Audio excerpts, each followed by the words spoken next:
You see, we loved to go out in storms, my sisters and myself. And it was Sunday morning. And the last of November, it wasn't cold, but it was this terrific wind and the snow.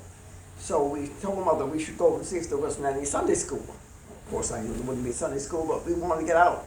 So Mother was like, she came from the Middle West, and she never could understand why we liked to go out in storms.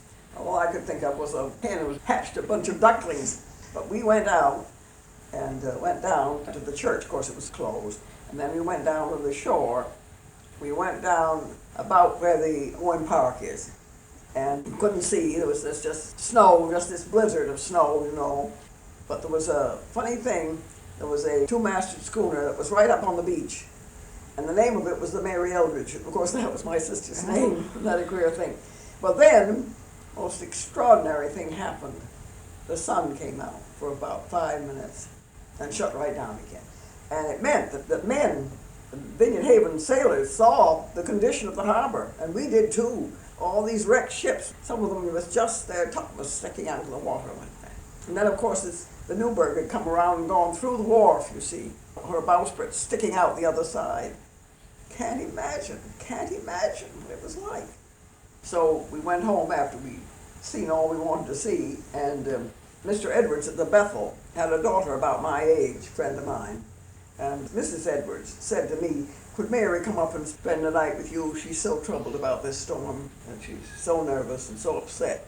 The Vineyard Haven men, you know, went off in the dory.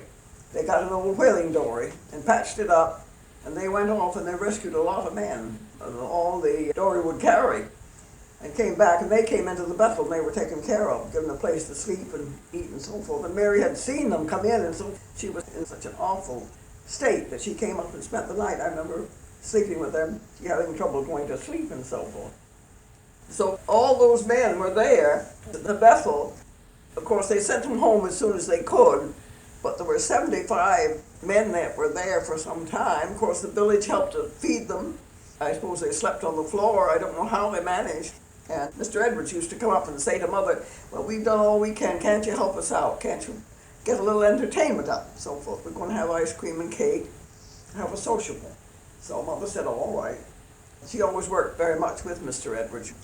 So my sisters, two sisters played the violin, and one sister sang more or less indifferently. But she had friends, I think they had a little quartet that used to sing. And I spoke pieces, and we used to hand around the ice cream and the cake. And so we went down when they had all those shipwrecked sailors. I remember very well a terrible experience looking into the faces of all those men, thinking what they'd been through.